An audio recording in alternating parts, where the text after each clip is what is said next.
God knows you're trying to listen to him and hear him and get direction from him. He sees you on your knees, wondering where he is, confused, sometimes even angry and frustrated, I know. But I want to premise this video by, I need to drill this in your head, literally. Okay, listen up. Stop relying on your ability to follow God. Rely on his ability to lead you. Stop trying. You'll always fall short. Start surrendering and trusting. Stop relying on your ability to hear God's voice, to know his direction for your life. Rely on his ability to speak to you. Make space for him to work. Stop coming at him, God, where are you? God, where are you? Sit, be still and know that I'm God. Not be still and feel that I'm God. Be still and know, not be still and have a vision. Not be still and hear an audible thundering voice. Be still and know. Give him space to work. How do you give him space to work? Silence, faith, reverence, the fear of God, and of course his word. If you want to hear from God's voice and you're not even listening to what he's already told you, why would he speak to you anymore? Because why would he give you step 3 and 4 when you haven't even followed step 1 and 2, right? Sure, you go to church. Sure, you talk about the Bible, do Bible studies. When are you locking your door, coming to God in private, opening the word and saying, here am I. Here am I. Your servant is listening, and doing that consistently. Because it's a habit, it's a discipline. It's not a one-time thing. It's not a one-time you get on your knees and pray. It's an everyday thing. How bad do you want it? Because God says you will seek me and find me when you seek me with your whole heart. What does that look like? Time, energy, and consistency. What is your life made of? 2 things.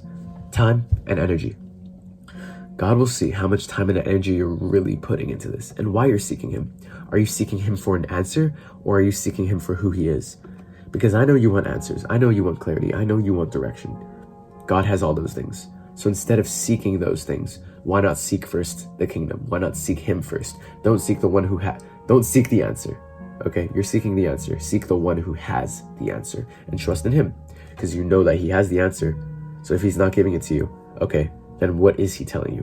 Where is he leading you to? Because one day that answer will be revealed. If it's not time yet, then what time is it for? There's a season for everything. There's a season for day. There's a season for night. You can't look up at the sun and tell it to go down faster because you want it to be nighttime, right? You can't tell the night, bro, get out of here. I want it to be daytime right now. There's a season and a time for everything. And if you spend the whole night praying for day, by the time day finally comes, will you be ready for it? No, because you didn't sleep and rest and do what you were supposed to do during that season of your life. So what season are you in right now? Because sometimes God maybe steps back a little bit. He's a little more quiet because he wants you to pursue him in a different way. For God does speak now one way, now another. Though no one perceives it, it's a skill to listen to God's voice. But how can you discern God's voice if you've never called him in the first place? If you've never dialed his number? If you've never literally heard it at all? Here, it's right here. Are you in this right now? Are you seeing what I'm seeing? Because this is so cliche, like, oh, we don't need to get in the word. Bro, how are you going to recognize your mom's voice if you've never heard it, right? Your mom calls you, you don't need to see her face to know that it's her voice. A scam caller calls you, you don't need to see their face to know that, I don't know you, bro, and hang up, right? Discern his voice by listening to his voice. God has sent you like 1 trillion voice notes right here, and you're just not playing them, and you're like, why can't I recognize his voice, bro? This is step 1, right? Fear of God, that's the second step. Know who God is. Why are you rushing into his presence, bro? Why are you demanding him to give you answers like a genie? I know you shouldn't be doing that. So how do we approach God? Once again, lock the door. Because if you come to God in secret, he who sees you in secret will reward you.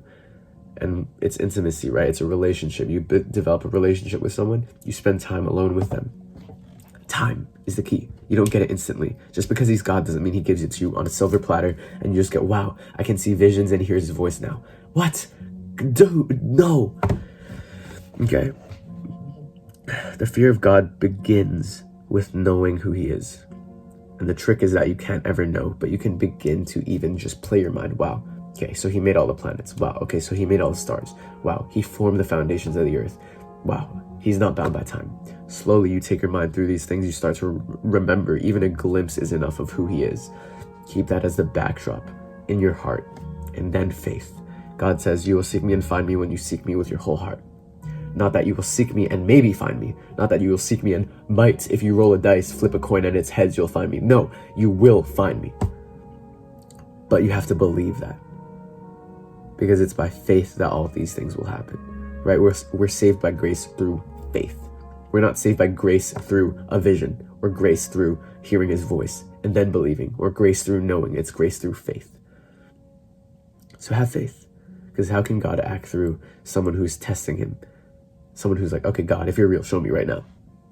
Do not tempt the Lord. You know better than that, right? I'm not saying you're doing that, but deep down in our hearts, we all have this passive aggressiveness toward God when he doesn't give us what we want instantly. So, yeah, if this message resonated with you, share it with a friend. And if you want to hear more from a 17-year-old trying to do God's work, subscribe. It's a win-win for both of us. If you want to talk to me personally, hit me up on Instagram. Link in the description. Get after it.